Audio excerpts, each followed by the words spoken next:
First, our top story this half an hour, U.S. China trade. The two sides holding high-level negotiations this morning ahead of increased U.S. tariffs on $250 billion worth of Chinese goods set to go into effect on October 15th. President Trump weighing in on a trade deal yesterday at the White House. Watch. I think they feel that I'm driving a tough bargain, but I have to. And I told that to President Xi. I said, this can't be like a 50-50 deal. This has to be a better deal from our standpoint. And I think they fully understand it. Joining us right now is the Heritage Foundation policy analyst on Asia economy and technology, Riley Walters. Riley, it's good to see you this morning. Thanks so much for joining us. Yeah, thanks for having me. What would be a victory for the U.S. in your view for a deal with China?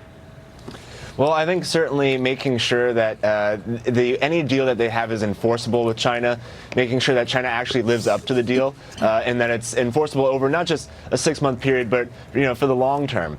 I think another issue would be, of course, the agricultural purchases. I think the administration has put a lot of influence on this.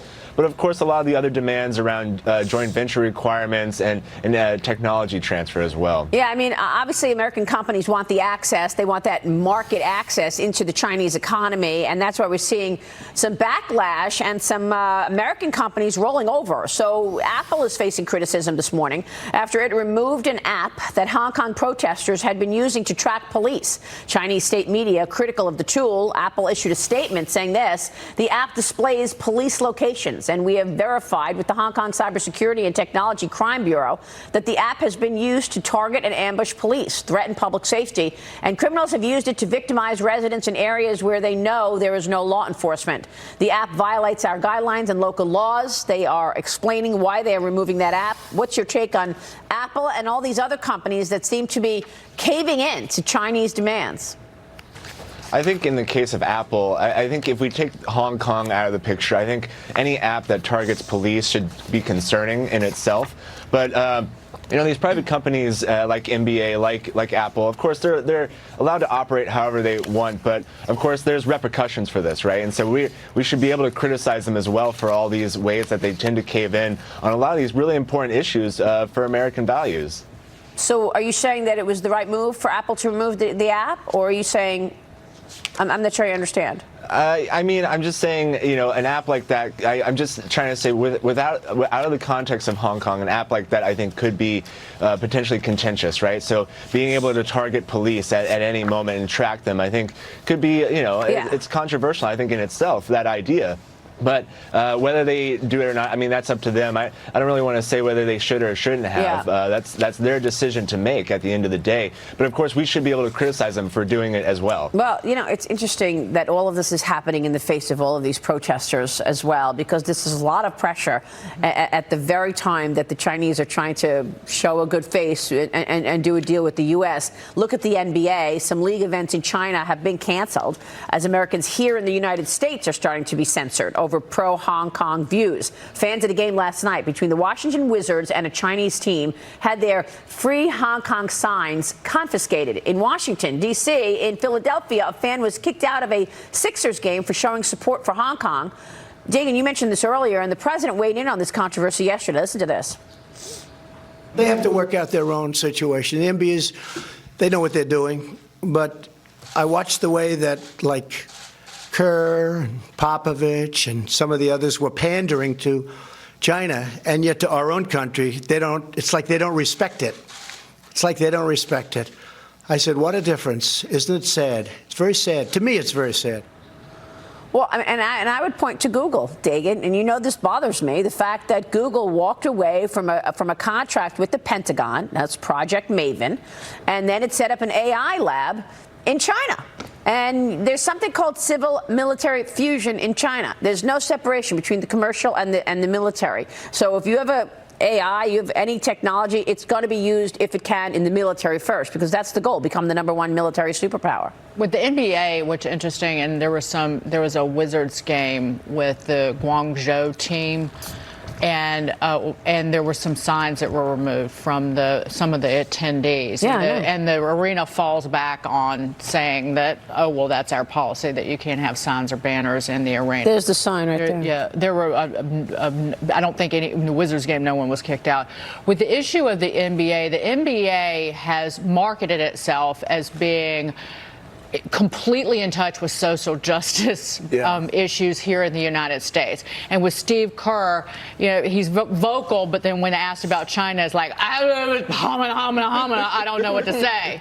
That's one of the biggest problems with the NBA, and this has kind of smacked them in the face that they were not expecting this to happen. They have the upper hand in China in a way because they're the most powerful sports league there, and there are about as many amateur basketball players in China as there are people in the United States. It's roughly 300 million people in China.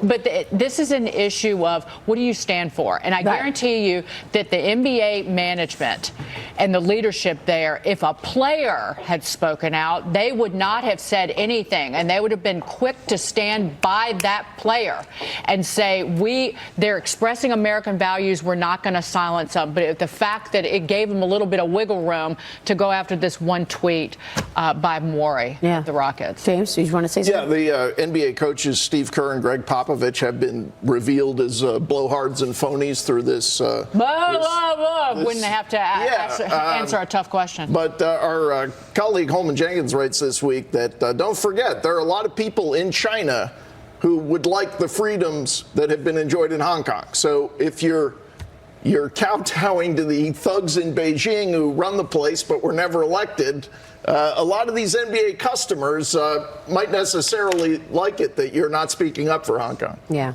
this is a debate about values, Riley, and that's why it's, I don't know, when you have such different values, democracy, freedoms, versus this communist rule, can these two nations do a deal and respect each other's way of lives? I think there is a way to manage the relationship between the United States and China. I don't think we should really expect China to become our most free and greatest trading partner overnight. That's why I don't put a lot of emphasis on a deal getting done anytime soon. Okay. But I think the United States unilaterally, we should do more to manage the relationship that we have with China. We should stand up for intellectual property rights, whether there's a deal or not, just like we should stand up for human rights issues, whether there's a deal or not. So at the end of the day, there's no deal, because the human rights abuses are wide and deep in China, and the intellectual property theft, same thing. So I don't know. Well, I think then there's no deal. It's kind of strange, though, if we've just put a bunch of Chinese companies on a banned list to use U.S. technology for their help in suppressing the Uyghurs over there. At the same time, if it's true that we're giving on Huawei, Riley, I'm kind of wondering what the message is there. Well, I think let me parse some things out here. Huawei was never a blanket ban, right? It was just like on the entity list. It does get reviewed through commerce, so it's not a ban in itself. We've had instances like these in the past where issues like Huawei have happened around trade talks, so it seems like it sours the immediate talks. But in the long term, we always come back to the negotiating table, and so I think maybe this week we're going to have some tough negotiations, but in a month or in 2 months, I think we could come back to the table and work something out. All right, we'll see. Riley, good to talk with you. Thanks so much. Riley Walters joining us there.